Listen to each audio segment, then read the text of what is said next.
जय हिंद दोस्तों, आशा करता हूँ कि आप सभी लोग बेहतर होंगे। श्री वशिष्ठ अकेडमी के इस ऑनलाइन प्लेटफॉर्म पर मैं हूँ आपके साथ आपका दोस्त पंकज शर्मा और आप सभी का इस चैनल पर बहुत-बहुत स्वागत करता हूँ। दोस्तों करंट अफेयर के इस लेक्चर की परंपरा को हम फिर से और आगे बढ़ा रहे हैं। आज फिर एक नए टॉपिक के साथ आपके साथ हूँ। उसके पहले एक सूचना आपको देता हूँ कि विभिन्न एक दिवसीय परीक्षाएँ जो व्यापम के द्वारा आयोजित की जाती हैं जिसमें पटवारी, एमपीएसआई और कांस्टेबल प्रमुख हैं और साथ ही साथ संविदा, इसके लिए ऑनलाइन बैचेस हम लोगों की स्टार्ट हो रही हैं। अगर आप लोग चाहते हैं कि ज्वाइन करना है तो आप इस नंबर पर कॉल कर सकते हैं, व्हाट्सएप मैसेज कर सकते हैं या फिर आप इस पते पर आकर जानकारी ले सकते हैं। तो शुरू करते हैं आज के इस लेक्चर को, जिसमें आपका पहला टॉपिक है विश्व रोगी सुरक्षा दिवस। दोस्तों हर साल 17 सितंबर को विश्व रोगी सुरक्षा दिवस के तौर पे मनाया जाता है और दुनिया भर में रोगी सुरक्षा के लिए, वैश्विक जागरूकता बढ़ाने के लिए, स्वास्थ्य देखभाल के प्रति जो आम लोग हैं उनकी प्रतिबद्धता को मजबूत करने के लिए, इसको लेकर उनमें एक चेतना जगाने के लिए हर साल 17 सितंबर को पूरे विश्व में रोगी सुरक्षा दिवस के तौर पे मनाया जाता है। अगर इसकी स्टार्टिंग की बात करें दोस्तों तो याद रखना है कि मई 2019 में विश्व स्वास्थ्य सभा की 72वीं बैठक थी और इस 72वीं बैठक में रोगी सुरक्षा पर वैश्विक कार्रवाई को करने के लिए उसको ध्यान में रखते हुए एक संकल्प को अपनाया गया और उसी के साथ ये दिवस भी मनाना स्टार्ट किया गया है।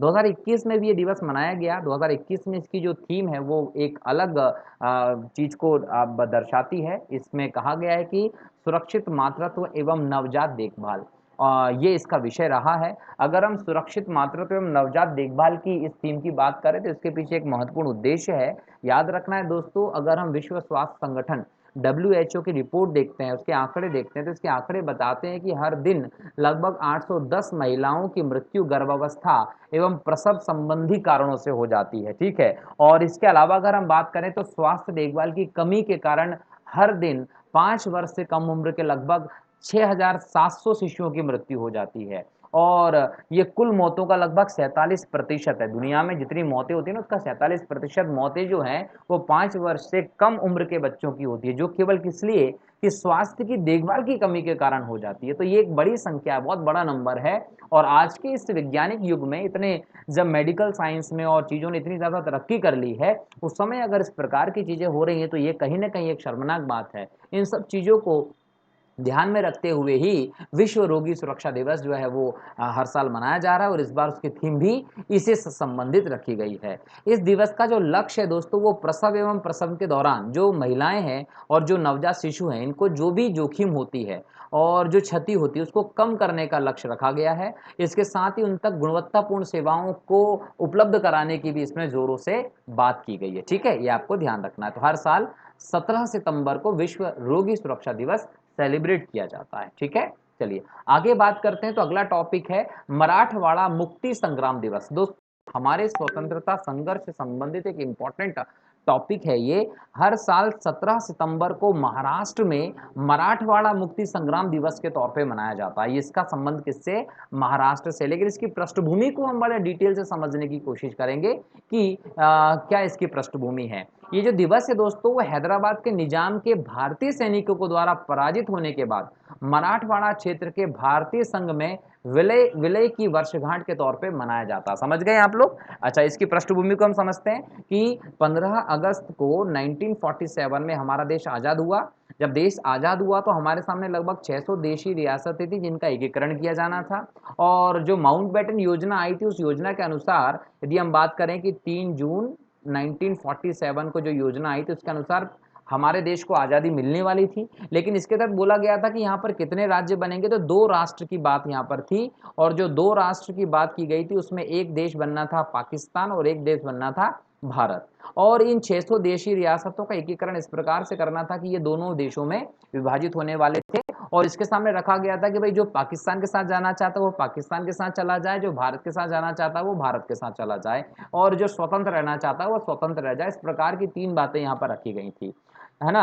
अच्छा, इन देशी रियासतों का जब एकीकरण हुआ था तो लगभग 552 देशी रियासतों को भारत संघ में मिलाया गया था। कितनी देशी रियासतों को दोस्तों? तो याद रखेंगे लगभग 552 देशी रियासतों को भारत संघ में मिलाया गया, जिसमें सरदार पटेल साहब की बहुत इंपॉर्टेंट भूमिका हमें दिखाई पड़ती है। क्योंकि भारत की एकता में सरदार पटेल का एक इंपॉर्टेंट योगदान रहा है, इसलिए कहीं ना कहीं हम ये कह सकते हैं कि सरदार पटेल के जन्म दिवस को 31 अक्टूबर को एकता दिवस के तौर पर भी सेलिब्रेट किया जाता है। लेकिन यहाँ एक बात हमको ध्यान देना है कि इन 552 देशी रियासतों में से 3 देशी रियासत है, जिसमें हैदराबाद, जूनागढ़ और कश्मीर, इन तीनों को लेकर प्रॉब्लम हुई थी। मतलब ये इन तीनों के अलावा जो 449 देशी रियासतें थी, 549 जो देशी रियासतें थी, उनको बड़ी आसानी से विलय कर लिया गया था। इन 3 देशी रियासतों के विलय को लेकर समस्याएं आई थी, जहां एक तरफ हैदराबाद की बात करें तो यहाँ पर निजाम का शासन था। जूनागढ़ की बात करें तो यहाँ पर जनता हिंदू थी और शासक मुस्लिम था। और कश्मीर की बात करें तो यहाँ पर हरि सिंह गौर जो थे वो यहाँ पर शासन कर रहे थे।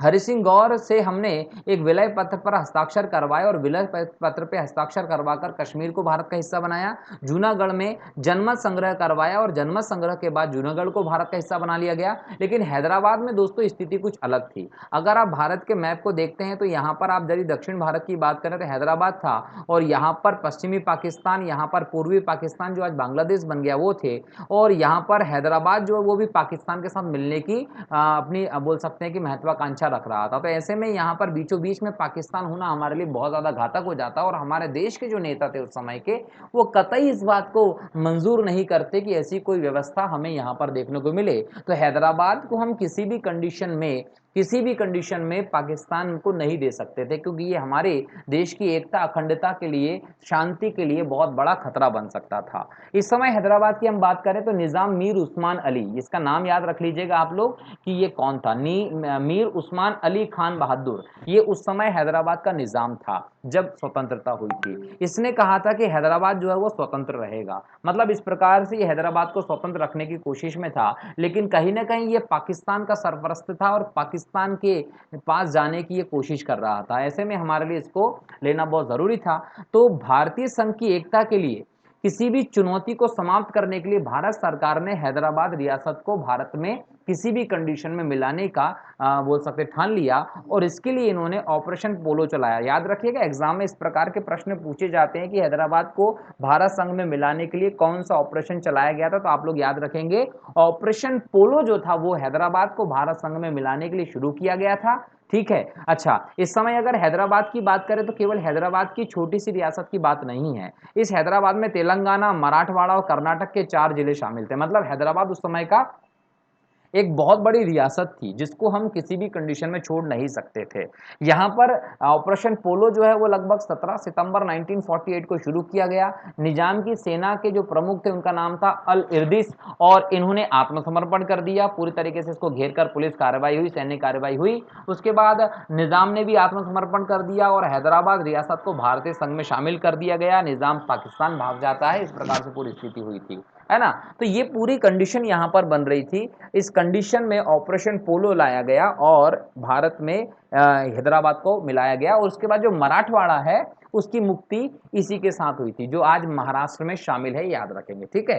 तो मराठवाड़ा की मुक्ति संग्राम दिवस जो है वो 17 सितंबर को इसलिए मनाते हैं क्योंकि इस दिन ही इन्होंने अभियान के तहत आत्मसमर्पण कर दिया था और हैदराबाद को भारत में संघ में मिलाने की चीज कंप्लीट हुई थी। ठीक है। चलिए, अगला आपका टॉपिक है दोस्तों शेफाली जुनेजा। ये एक अच्छा टॉपिक है। शेफाली जुनेजा जी के बारे में जानते हैं कि ये कौन है और ऐसा क्या है कि हम इनके बारे में डिस्कस कर रहे हैं। दोस्तों याद रखिएगा कि शेफाली जुनेजा जी को हाल ही में अंतर्राष्ट्रीय नागरिक उड्डयन संगठन की विमानन सुरक्षा समिति के अध्यक्ष के तौर पर चुना गया है। देखो ये बहुत बड़ी बात है किसी भी भारतीय के लिए कि विमानन सुरक्षा समिति जो इंटरनेशनल लेवल पे काम कर रहे हैं उसके अध्यक्ष जो है वो शेफाली जुनेजा एक भारतीय को बनाया जा रहा है ना। वह इस रणनीतिक समिति के नेतृत्व करने वाली पहली महिला होंगी। ठीक है। और साथ ही साथ भारत को इस प्रकार का 12 वर्ष के बाद कोई दायित्व मिला है। मतलब 12 वर्ष तक से अभी हमको इस प्रकार का दायित्व नहीं मिला था, और पहली दफा कि किसी महिला को यह दायित्व दिया गया। तो गर्व की बात है। महिला सशक्तिकरण की दृष्टि से देखा जाए तो एक इंटरनेशनल लेवल पर इंपॉर्टेंट कदम उठाया गया है। ठीक है। अच्छा, इसके पहले अगर हम बात करें, शेफाली जुनेजा जी जो हैं वो 2012 से 2019 तक नागरिक उड्डयन मंत्रालय में संयुक्त सचिव के तौर पर भी काम कर चुकी है। मतलब इनके पास एक अच्छा खासा एक्सपीरियंस है। साथ ही साथ 1992 बैच की भारतीय राजस्व सेवा की अधिकारी रही। मतलब सिविल सेवा के क्षेत्र में इन्होंने बहुत बड़े लेवल से भारत में सर्विसेज कर रही हैं। 1992 की बैच की राजस्व सेवा की अधिकारी हैं। देश में इन्होंने बहुत बड़े लेवल पर अपना योगदान दिया हुआ है और आज भी हम इनकी वजह से गौरवान्वित महसूस कर रहे हैं। अगर हम बात करें अंतर्राष्ट्रीय नागरिक उड्डयन संगठन की दोस्तों, तो याद रखना है कि संयुक्त राष्ट्र की एक विशिष्ट एजेंसी है। ये किसकी एजेंसी है? तो याद रखिएगा, यूएन, संयुक्त राष्ट्र की एक विशिष्ट एजेंसी है जो 1944 में अंतर्राष्ट्रीय नागरिक विमानन अभिसमय, शिकागो कन्वेंशन के नाम से इसको हम जानते हैं, इसके तहत लाई गई थी। और इसका उद्देश्य है अंतर्राष्ट्रीय हवाई परिवहन की योजना एवं विकास को बढ़ावा देना है, ताकि दुनिया भर में अंतर्राष्ट्रीय नागरिक विमानन की सुरक्षा को और व्यवस्थित वृद्धि को सुनिश्चित किया जा सके, इसलिए ये व्यवस्था लेकर आई। और इसके अध्यक्ष किसको बनाया गया है? तो याद रखिएगा, इसको शेफाली जी को बनाया गया है। ठीक है, अगला आपका टॉपिक है दोस्तों, आपदा जोखिम न्यूनीकरण हेतु भारत इटली के बीच में समझौता। देखो, एग्जाम में भले ही हम एमपीपीएससी, यूपीएससी प्रीलिम्स की बात करते हैं, मेंस की बात करते हैं, या फिर हम विभिन्न एक दिवसीय परीक्षाओं की बात करते हैं, वहां पर इस प्रकार के प्रश्न भी कभी कभी देखे जाते हैं कि इन देशों के साथ हमने किस चीज को लेकर समझौता किया है, या इस चीज के लिए हमने किस देश के साथ समझौता किया है ना। तो ये कुछ भी क्वेश्चन आते हैं तो उसके लिए करंट अफेयर का मुद्दा बहुत इंपॉर्टेंट है। ठीक है, इस पर डिस्कस करते हैं। तो याद रखिएगा कि प्रधानमंत्री नरेंद्र मोदी की अध्यक्षता में जो केंद्रीय मंत्रिमंडल है, उसने आपदा जोखिम को कम करने के लिए, उसके न्यूनीकरण के लिए और उसके मैनेजमेंट के क्षेत्र में एक सहयोग, इंटरनेशनल सहयोग के समझौते पर हस्ताक्षर करने की बात की है। और ये समझौता हो रहा है भारत और इटली के बीच में। कहीं ना कहीं आपदा जोखिम न्यूनीकरण के लिए, उसके प्रबंधन के लिए यह समझौता बहुत इंपॉर्टेंट हो सकता है। और भारत की तरफ से यह समझौता जो करने में राष्ट्रीय आपदा प्राधिकरण जो है, नेशनल डिजास्टर मैनेजमेंट जो है, वो इसके लिए गया है। और इटली की तरफ से department of civil protection of the presidency of the council of ministers, इसके बीच में समझौता हुआ है। तो याद रखिएगा, भारत की तरफ से आपदा प्रबंधन संस्थान जो है वो, और इटली की तरफ से department of civil protection of the presidency of the council of ministers, ये कहीं ना कहीं इस पे शामिल हुए हैं। ठीक है, अगर हम यहाँ पर बात करें तो इटली की संस्था के बारे में जानने से हम लोगों को कोई फायदा नहीं होगा, क्योंकि वहां से आपके एग्जाम में प्रश्न देखने को नहीं मिलेंगे। परंतु राष्ट्रीय आपदा प्राधिकरण जो है वो एमपीपीएससी के सिलेबस में शामिल है। साथ ही साथ आपसे किसी भी एग्जाम में पूछा जा सकता है, मेंस में भी पूछा जा सकता है और प्री में भी पूछा जा सकता है। तो इसके बारे में थोड़ा सा जान लेते हैं। यहाँ पर देखिए कि राष्ट्रीय आपदा प्रबंधन प्राधिकरण जो है वो एक वैधानिक संस्था है, वैधानिक निकाय है आप। ठीक है, और इसका जो गठन है वो 27 सितंबर 2006 को किया गया था। इसके लिए विशेष तौर पर आपदा प्रबंधन अधिनियम 2005 लाया गया था, और इसी के आधार पर इसका गठन 2006 में किया गया। इसका मतलब ये है कि एक वैधानिक संस्था है, कानूनी आधार है इस संस्था का, याद रखना है। अच्छा, इसके अध्यक्ष कौन होते हैं? तो याद रखिएगा, इसके अध्यक्ष प्रधानमंत्री होते हैं और इसमें 9 अन्य सदस्य भी होते हैं, मतलब 10 सदस्य होते हैं। और एक सदस्य, इन सदस्यों में से एक को उपाध्यक्ष के तौर पर भी चुना जाता है। अगर इसके उद्देश्य की बात करें दोस्तों, तो याद रखना इसके प्राथमिक उद्देश्य प्राकृतिक एवं मानव निर्मित जो आपदाएं हैं उनके दौरान कोई भी प्रतिक्रियाओं में समन्वय स्थापित करना, मतलब कोऑर्डिनेशन के साथ, समन्वय के साथ आपदाओं से लड़ने का काम किया जाए। आपदा या प्रत्यास्थ व संकटकालीन प्रतिक्रिया हेतु क्षमता निर्माण करना, मतलब ऐसी कोई स्थिति हो तो उसके लिए हम तैयार रहें, हमारे पास इतनी क्षमता हो कि हम उस चीज से आराम से लड़ सकें और उससे गुजर सकें, है ना। अगला आपका टॉपिक है दोस्तों 112 आकांक्षी जिलों को निःशुल्क शिक्षा। दोस्तों, ये एक नए तरीके का प्रयास हमारे देश में देखा जा रहा है। आप सब देख रहे होंगे कि बायजूस जो है एक एजुकेटेड दिग्गज एक कंपनी है बायजूस की, और ये बायजूस कंपनी हाल ही में बहुत ज्यादा चर्चा में है। अगर हम बायजूस की बात करते हैं दोस्तों, तो ये अभी नीति आयोग के साथ मिलकर काम कर रहा है। नीति आयोग ने भारत के 112 आकांक्षी जिलों के बच्चों को तकनीकी संचालित शिक्षण कार्यक्रम तक पहुंचने के लिए एक निःशुल्क सुविधा प्रदान की है, और इसके लिए ये बायजूस के साथ काम कर रहे हैं, मतलब बायजूस के साथ इन्होंने एक अपना पैचअप किया है और ये योजना लेकर आ रहे हैं, है ना। अच्छा, यहाँ पर 112 एस्पिरेशनल डिस्ट्रिक्ट, एडी जिसको हम कहते हैं, उसके सरकारी स्कूलों में कक्षा 6ठी से लेकर 12वीं के छात्रों को बायजू जो कंपनी है वो प्रीमियम लर्निंग रिसोर्सेस मुफ्त उपलब्ध करवाएगी, इस तक फ्री में पहुंच उपलब्ध होगी। ठीक है, अच्छा, ये एस्पिरेशनल डिस्ट्रिक्ट क्या होते हैं? तो याद रखना कि ऐसे जिले होते हैं जो निम्न स्तर के सामाजिक आर्थिक संकेतकों से प्रभावित हैं, और इसके लिए वो चाहते हैं कि उसमें सुधार हो, मानव विकास में समग्र सुधार हो, इसलिए वो जो आकांक्षी हैं, जो चाहते हैं कि ऐसा सुधार हो, ऐसे जिलों में इस प्रकार की व्यवस्था लेकर आ रहे हैं। बायजूस जो है वो किस प्रकार का इंस्टीट्यूट है? तो याद रखना कि बायजूस इंजीनियरिंग और मेडिकल प्रवेश परीक्षाओं के लिए आकाश इंस्टीट्यूट द्वारा प्रस्तावित कक्षा 11 और 12 के 3000 से ज्यादा मेधावी छात्रों के लिए निःशुल्क कोचिंग भी प्रदान करेगा। तो आकाश इंस्टीट्यूट के साथ मिलकर ये काम कर रहा है। इसका उद्देश्य है आकांक्षी जिलों के सरकारी स्कूलों में बच्चों को बिना किसी शुल्क के बिना किसी शुल्क के पूरक शिक्षण संस्थान उपलब्ध करवाए जाएं, ऑनलाइन सुविधाएं उपलब्ध करवाएंगे। इसका उद्देश्य है कि भारत में ऑनलाइन शिक्षा प्रणाली में सुधार किया जाए और शिक्षा में डिजिटल डिवाइडेड को कम किया जाए, किसी भी प्रकार से ऑनलाइन शिक्षण प्रणाली में स्टूडेंट्स को प्रॉब्लम ना हो। और दोस्तों, जब हम बात करते हैं कोरोना जैसी महामारी का, ऐसी महामारी में, ऐसे पेंडिक सिचुएशन में जब स्टूडेंट्स क्लास में नहीं पहुंच पा रहे हैं, इस परिस्थिति में कहीं न कहीं ज़रूरी हो जाता है कि ऑनलाइन संसाधन ऐसे मौजूद करवाए जाएँ, हमारा भले ही वो इंटरनेट कनेक्शन स्पीड से लेकर संसाधनों तक की बात करें, तो वो सभी हमारे स्टूडेंट्स को बेहतर मिलें, ताकि वो सुरक्षित तरीके से घर बैठे-बैठे अपनी एजुकेशन को आगे बढ़ा सकें। और इस यूट्यूब चैनल के माध्यम से दोस्तों हमारा भी यही प्रयास है कि आप अपने घर पर रहें, सुरक्षित रहें, और जितना भी हम लोग आपकी हेल्प कर सकते हैं करंट अफेयर और आदि मुद्दों को लेकर, वो आप कि हम कर पाएँ, ठीक है? चलिए आगे हम बात करें तो अगला आपका जो जो एक टॉपिक है वो है अर्थशॉट पुरस्कार। दोस्तों, एक व्यवस्था है, इसको हम लोगों को इम्पोर्टेंटली पढ़ना चाहिए, क्योंकि इससे क्वेश्चंस भी आ सकते हैं और एक नई प्रकार की विचारधारा है, इसको हम समझते हैं कि अर्थशॉट पुरस्कार। दोस्तों, हाल ही में 15 फाइनलिस्टों में से 2 भारतीयों को, जिसमें से एक का नाम है विनीशा और एक का नाम है विद्युत, को लंदन में आयोजित होने वाले पहले अर्थशॉट पुरस्कार के लिए चुना गया। मतलब टोटल 15 को चुना गया है फाइनलिस्ट में, इसमें से 2 भारतीय हैं। इनमें से एक है विनीशा और एक विद्युत को। ये कहाँ पर आयोजित होगा प्रोग्राम? लंदन में, ठीक है। और अर्थशॉट पुरस्कार 2021 इनको दिया जाएगा। अब ये क्या है, तो इसके बारे में थोड़ा सा जानेंगे कि तमिलनाडु की 14 वर्षीय स्कूली छात्रा द्वारा निर्मित सौर ऊर्जा से चलने वाली आयरन कार्ड को, है ना, ये जो लड़की है विनीशा, ये कहाँ की है, तो याद रखेंगे तमिलनाडु की है। कितने साल इसकी उम्र है, तो 14 साल है। इसने क्या बनाया है? सौर ऊर्जा से चलने वाली आयरिंग बोल सकते हैं कि कार्ड बनाई है। और इसी प्रकार दिल्ली के उद्यमी की कृषि अवशिष्ट पुनर्चक्रण अवधारणा का नाम भी इसमें फाइनल किया गया है। और कहीं न कहीं इसके लिए इन्हें अर्थशॉट पुरस्कार प्रदान किया जाएगा। ये अर्थशॉट पुरस्कार जो है वो ब्रिटेन के प्रिंस विलियम्स के द्वारा 2020 में स्टार्ट किया गया था, और इसका उद्देश्य था कि पृथ्वी पर उत्पन्न होने वाली समस्याओं के प्रेरक और नवीन समाधान की खोज के लिए हम लोगों को पुरस्कृत करेंगे, ताकि वो इसके प्रति प्रोत्साहित और इस प्रकार से काम करें।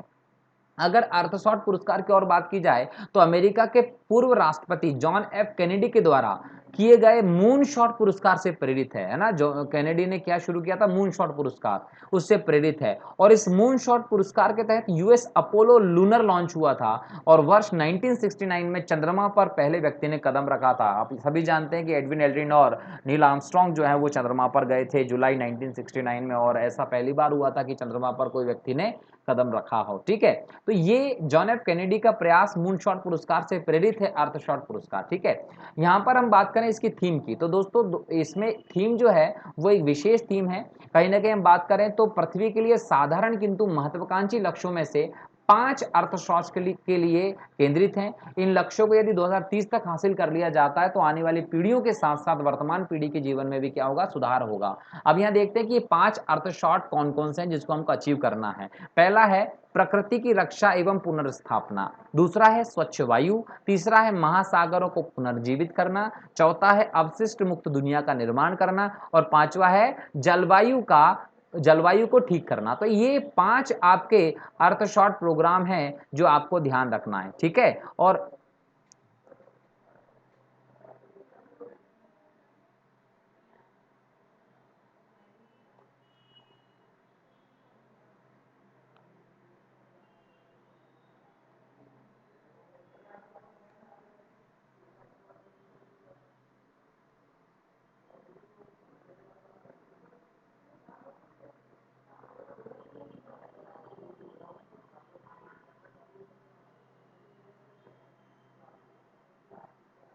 अब पुरस्कार समारोह, दोस्तों याद रखना है कि 2021 से 2030 के बीच में प्रत्येक वर्ष दुनिया भर के विभिन्न शहरों में एक पुरस्कार समारोह होगा, जिसमें 15 फाइनलिस्ट चुने जाएंगे। इसमें से 5 विजेताओं को इसके लिए चयन किया जाएगा, ठीक है। विजेताओं को क्या मिलेगा इससे, तो दोस्तों याद रखिएगा कि एक वैश्विक मंच और प्रतिष्ठित पार्श्व चित्र प्रोफाइल प्राप्त होगी, उनकी कहानियों को एक महत्वाकांक्षा के साथ प्रदर्शित किया जाएगा, उनके द्वारा प्रस्तुत समाधानों को बड़े पैमाने पर अपनाया जाएगा। इसके साथ ही एक सहमति पुरस्कार राशि में इसको 1 मिलियन पाउंड की राशि भी दी जाएगी और पर्यावरण और संरक्षण परियोजनाओं के समर्थन हेतु इसको लाया जाएगा। इसके अलावा कौन व्यक्ति पात्र होगा दोस्तों? तो वैज्ञानिकों, कार्यकर्ताओं, अर्थशास्त्रियों, सामुदायिक परियोजनाओं, नेताओं, सरकारों, बैंकों, व्यवसायों, शहरों एवं देशों की एक विस्तृत श्रृंखला को प्रदान किया जा सकता है, जिन्होंने अर्थशास्त्र के समाधान में कुछ इंपॉर्टेंट योगदान दिया है। ठीक है।